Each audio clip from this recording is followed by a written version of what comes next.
mga kaibigan, ito pala ang aking first vlog na ginawa. Kakagawa ko lang ng aking YouTube channel. So, ang aking first vlog ay about sa pagre-repair, about sa electronics, pagre-repair. So, itong first vlog natin is about sa pagre-repair ng flashlight or sirang flashlight. Bali, itong vlog ko na to ay i-upgrade ko. Gagawin ko siyang USB charger. Ngayon, ipapakita ko sa inyo ang mga materials. At mga kaibigan, ito pala ang ating mga materials. Sirang flashlight, battery from old phone o mga sirang cellphone, and sirang USB cable. At syempre, kailangan natin ng mga tools like screwdrivers, soldering iron, at mga tester syempre. At yan, marami pang iba. So first mga kaibigan, bubuksan natin ang sirang flashlight.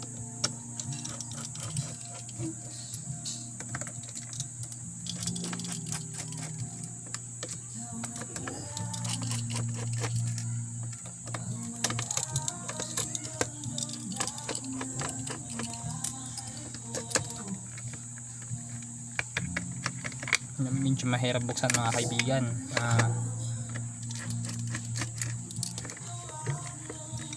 Itong flashlight kasi na to is dati direkta siya sa 220. Ngayon i-convert natin siya sa USB, sa mga charger ng cellphone. Ganun, pwede natin i-charge doon.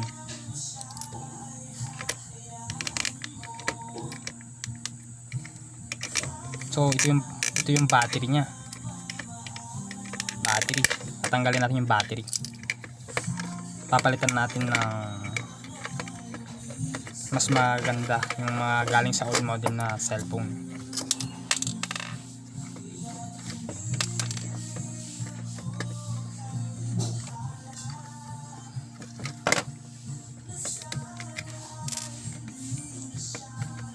Okay. Ngayon, puputulin na natin itong 220 volts na cord. Okay.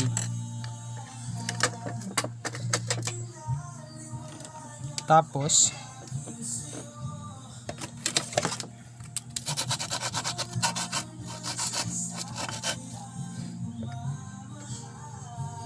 tatanggalin natin ng battery. Okay.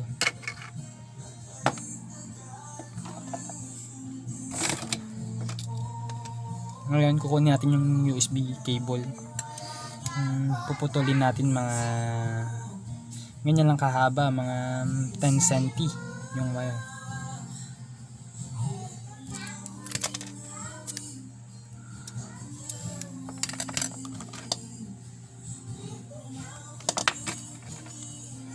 Ayan.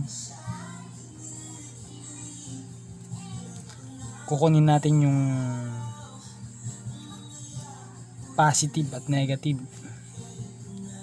Na yun ang gagamitin natin pangkarga ng battery.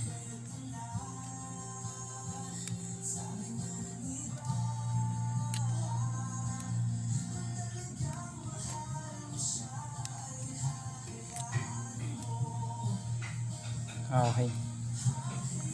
Bali kasi yung laman nitong USB cable is positive yung red, then negative yung black. Itong white at green, data sila, mga data. Okay. Ngayon, bali wala na yung dalawa, hindi na natin magagamit yan. Ngayon puputulin na natin yun.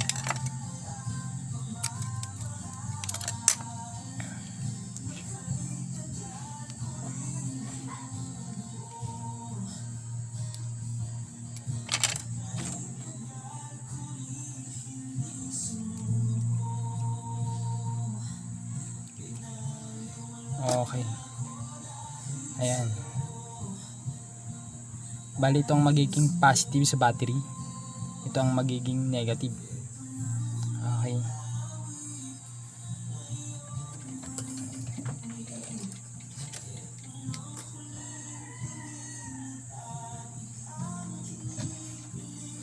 Bali ito ipaparallel lang natin siya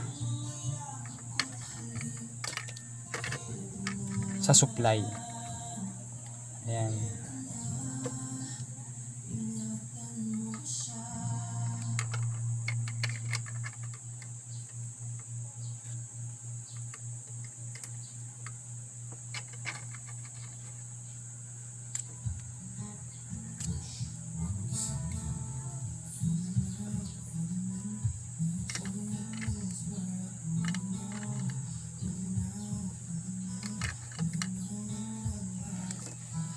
Ayan. Ngayon, pagsasamahin lang natin yung wire nya. Red sa red, black sa black. Pero minsan, i-double check din natin yung nakasulat sa board. Kasi may nakalagay doon B+. Ibig sabihin yung B+ na yan, positive yan. At yung B-, yan yung negative. At either pag may tester kayo, yun, malalaman natin.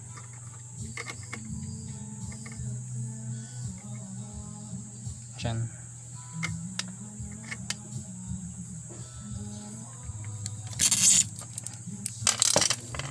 Ngayon ikakabit na natin yung battery.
Yan, dapat makana yung pagkakahinang.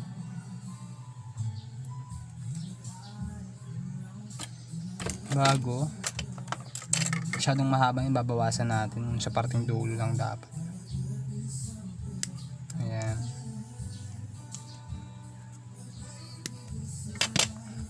Tapos i-connect natin sa battery. Ayun yung battery, may nakalagay positive at saka negative. Yung positive sign plus, yun yung pula. At yung negative naman, yun yung itim.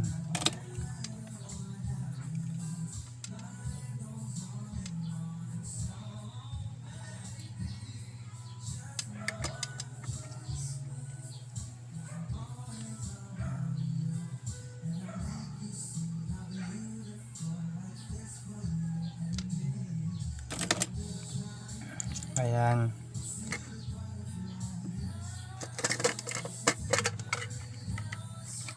At ito mga kaibigan, natapos na. Ngayon i-assemble na natin siya.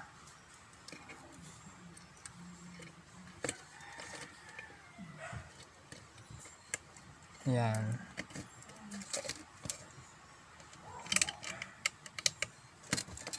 Bago yung battery, dito na lang yung battery. Tapos yung USB cable, yan, inulusot dyan.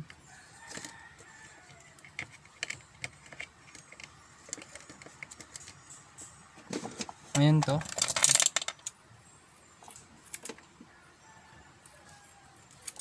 Pwede natin lagyan ng mga foam yung battery. Foam.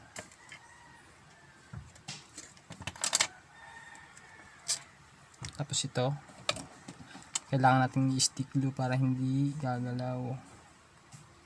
Kahit konti lang. Para lang hindi siya gagalaw.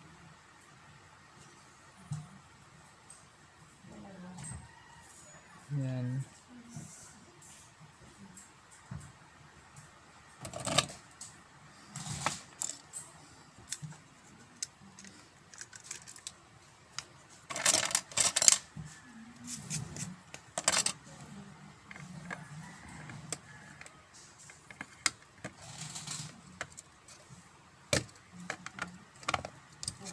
Yeah, so ayan na yung ating finished product. Okay.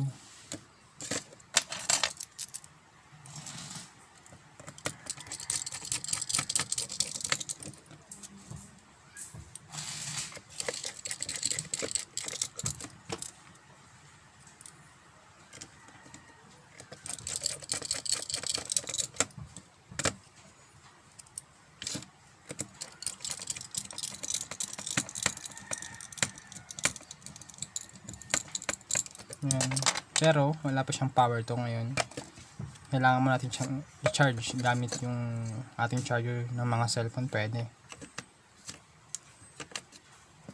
Ayan. I-charge lang natin, no? Mga ilang minuto lang. Ayan, naka-charge na po siya. Mga 5 minutes lang siguro magkakakarga siya. A few moments later. So ayun kaibigan, bubunutin na natin para may try. Ayan. Ito na siya kaibigan, ito try na natin. Switch on. Ayan. Switch off. Ayan. On. Off. On. Ayan, ibig sabihin kaibigan, mga kaibigan, successful ang ating first vlog. Flashlight, repair convert to USB cable. Yun mga kaibigan yung ating first vlog. At pag gumagawa kayo mga ganyan, mga electronics, lalo pag naghihinang kayo, huwag niyong kalimutang magsuot ng mask. Kasi yung flux nun is masakit sa ilong talaga at saka nakakapagbigay ng sakit sa atin. So, sana yung mga susunod kong mga vlog ay sundan nyo, i-subscribe nyo. Sa susunod na vlog ko naman is about sa mga appliances sa ating bahay. Rice cooker, washing, kung paano gawin at kung ano-ano ba yung mga naging sira. Mga kaibigan, salamat sa panonood. Kaibigan, huwag nyo kalimutang mag-like, comment, i-share at i-subscribe ang aking channel at i-click ang bell button. Maraming salamat.